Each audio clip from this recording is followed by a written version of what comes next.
prophets, help us to proclaim the promise of your peace for all nations. With the shepherds, help us to keep watch over those entrusted to our care. With the angels, help us to offer signs of hope, comfort, and joy for all who live in fear.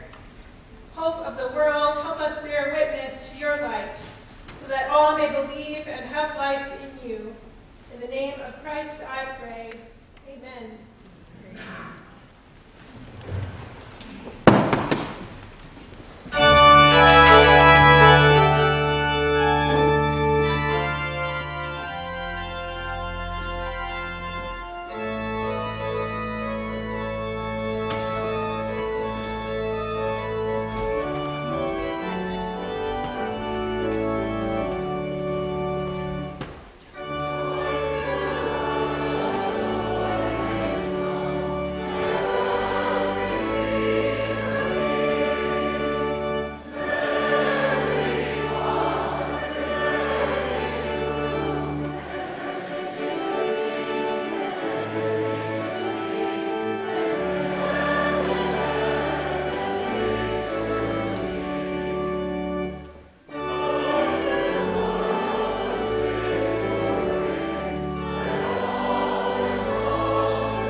goodwill to everyone. Let us start with you. Let us start with me. Let every nation rise to sing this melody. Fill the air with joyful noise. Ring the bells and raise your voice. Let there be Peace on earth. Let there be Peace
Fiat lux.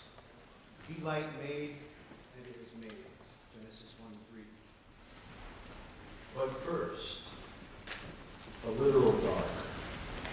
Our faces not lit for once, and not glued by the flickers of our phones. Near and deep unsleeping, where I am alone and you are too far from me, go right here.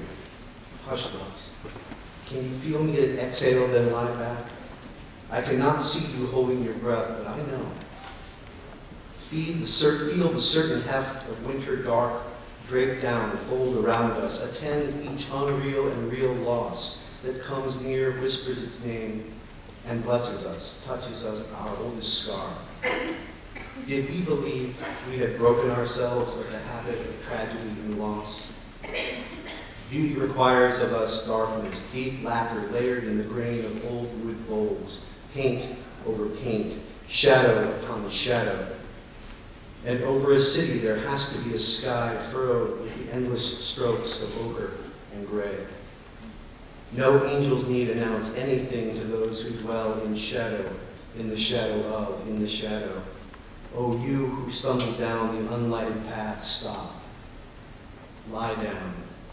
Hear the scratch of a match, then catch the sharp scent of flame, and lift your eyes to the sudden and brilliant, but temporary blue. Beloved, we adjust our vision each time the fires around and within us extinguish.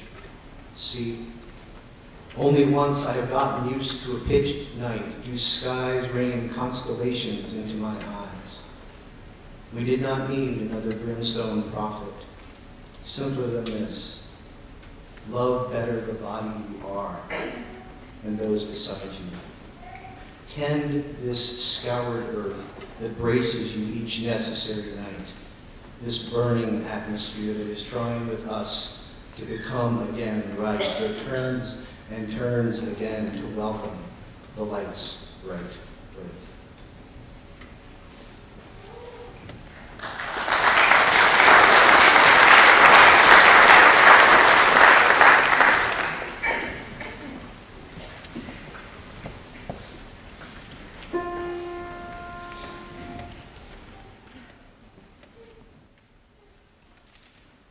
Thank you.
chorus, fa la la la la, fa la la la.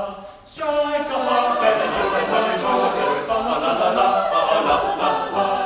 Follow me in merry measure, fa la la la la la la la. While I sing of liberty's treasure, fa la la la la la la.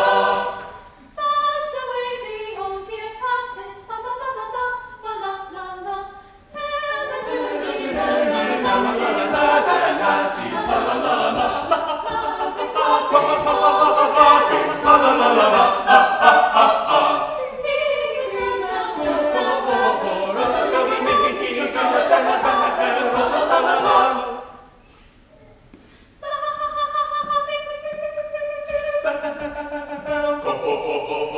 Chorus.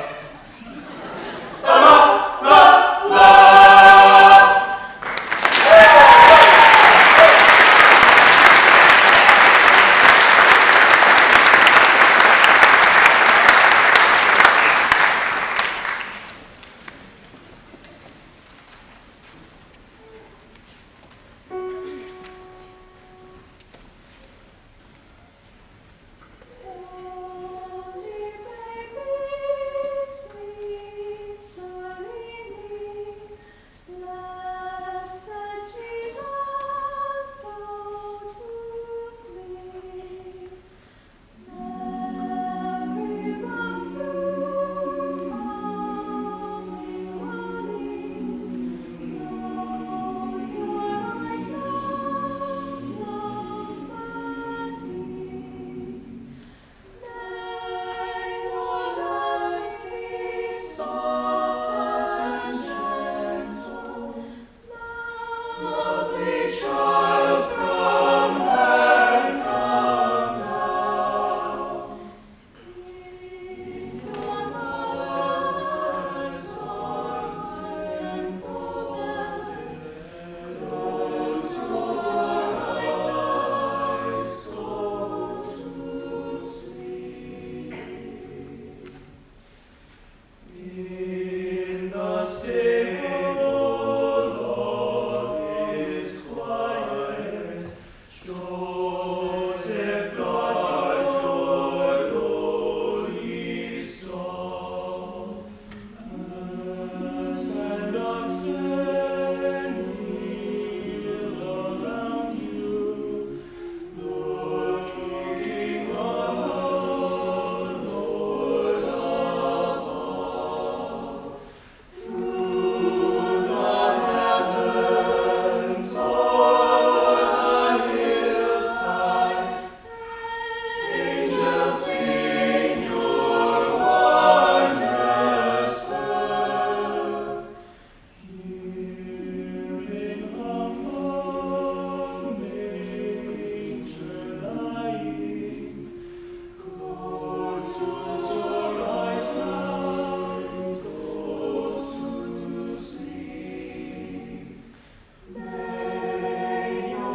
Gaudium Magnum, Gaudium Magnum, Gaudium Magnum, Gaudium Magnum, Gaudium Magnum.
Thank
The people who walk in darkness have seen great light.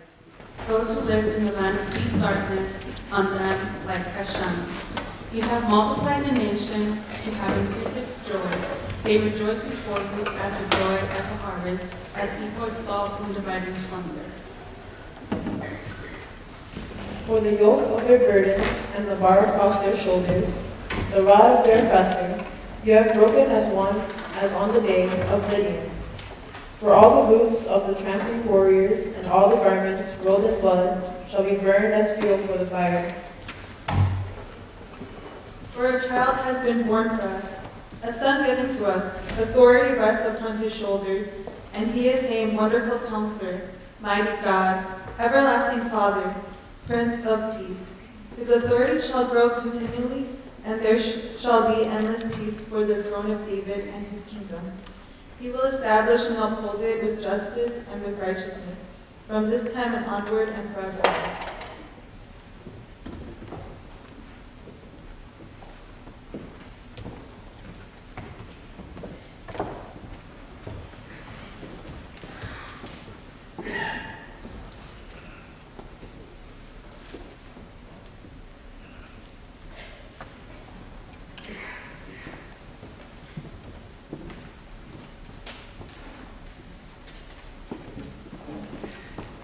Would you pray with me, please? Holy and gracious God, I am humbled by the opportunity to interpret your word for these, your people. And I pray that the words of my mouth, the meditations of my mind, and the feelings of all of our hearts gathered here today are acceptable to you, O Lord, my rock and my redeemer. Amen. Well, that was dramatic. And now I can't see a thing.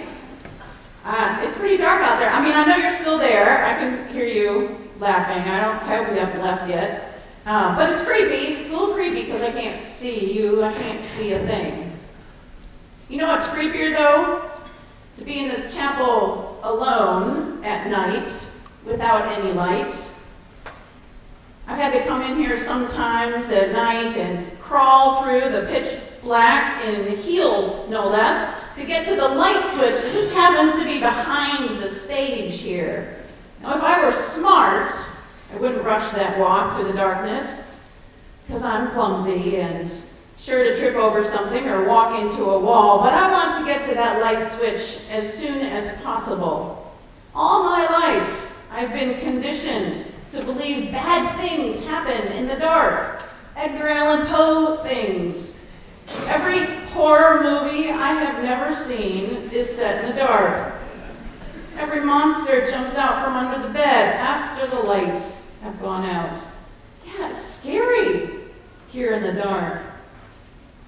The text Maria Taylor and Ulissa just read from the prophet Isaiah is read by Christians at Christmas because of its reference to the birth of a baby, born to save a people. But tonight I want to focus on the darkness inherent in this text. The monsters the Israelites were facing were real.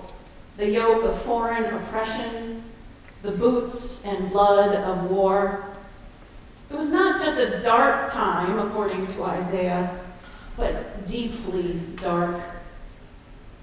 Our historical context is far from that of 8th century, but Isaiah's words still resonate today.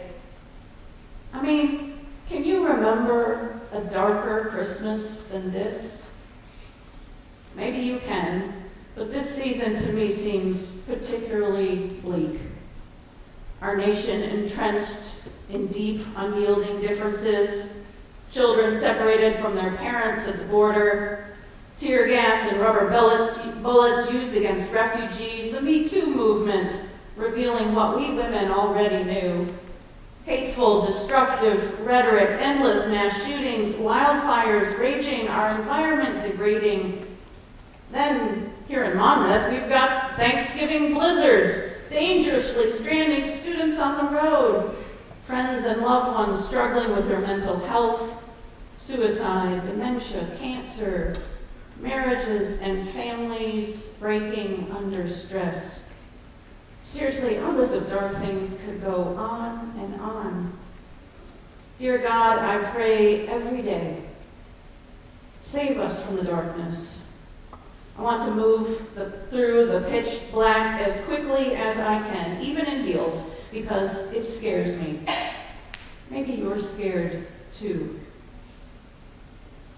I recently read that 70% of our sense receptors are located in our eyes. Those of us who can see rely heavily on our sight. So darkness is disorienting.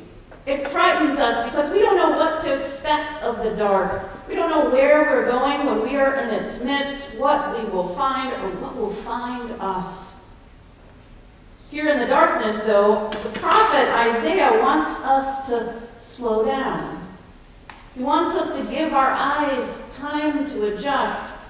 Even while walking in darkness, Isaiah says, there is something to see. I was recently introduced to the contemporary artist James Turrell, who uses darkness as his medium.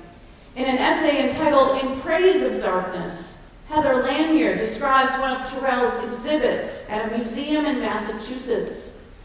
You enter, Lanier writes, by stepping into a narrow corridor. The only source of light is behind you, which quickly turns 180 degrees to the right.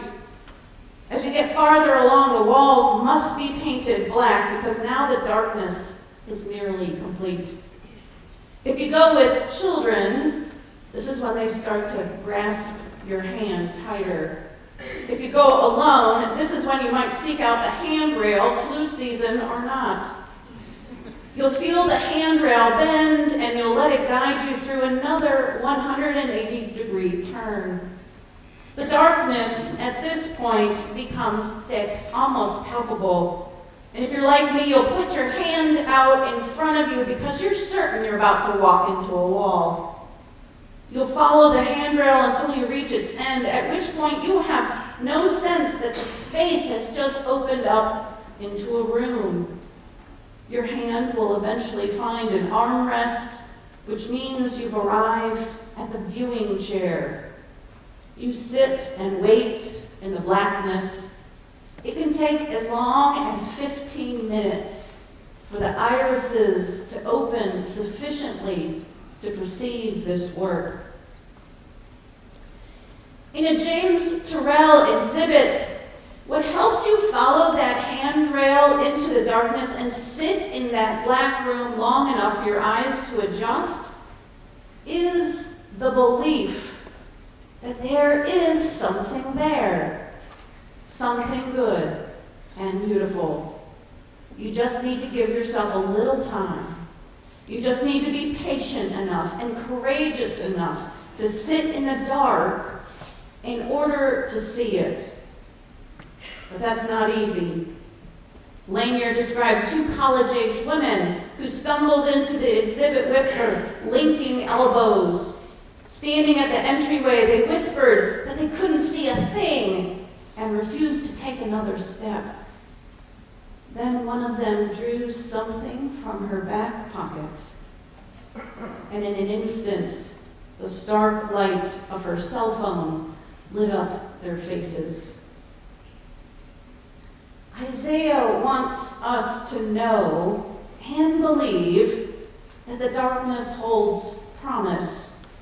That the darkness is not dark to God, that art and beauty, meaning and purpose can be found even in the bleakest of circumstances. This is, after all, the message of Christmas. When all that surrounds us feels like death, new life is born.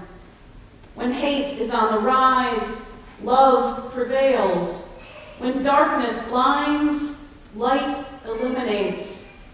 God is not absent in the darkness. Beauty and meaning are not absent in the darkness. The key is to believe that something is there.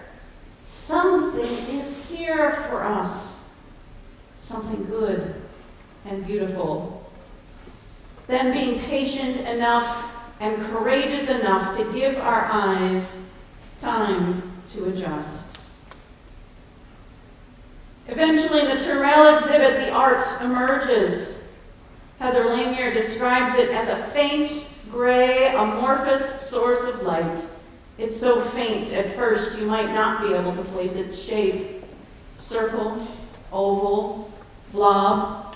It's like a reflection of light, like a moon of a moon, like a gray lake's mirroring of a dulled silver spoon. The art you eventually arrive at varies according to who you are and how you view the world. But if you wait long enough, there is actually something there. If we wait long enough and let our eyes adjust, something is there. Something emerges. Maybe it's the dark silhouettes of the people sitting around you, reminding you that you are not alone. Maybe it's the exposed wooden beams of this chapel ceiling appearing as arms outstretched, gathering us together as one community. Maybe it's a darkness so large and so unfathomable that it takes the shape of God. Maybe it's a light we hadn't noticed before. What we see will vary according to who we are and how we view the world, but the darkness holds something for us all. Wendell Berry writes, "To know the dark, go dark. Go without sight, and find that the dark, too, blooms and sings." For Isaiah, the darkness blooms and sings about the birth of a child. God has not forsaken you, Isaiah declares. God has not abandoned you in the darkness. Tonight, let us give ourselves a gift. Let us sit in our viewing chairs, give our irises the time they need to open, and receive what the darkness promises us tonight. It just might give us hope. And now to the God who calls us to this night vision, be all honor and glory, thanksgiving and power, now and forevermore. Amen.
not abandoned us.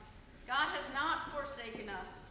Let us adjust our eyes to see how this darkness blooms and sings.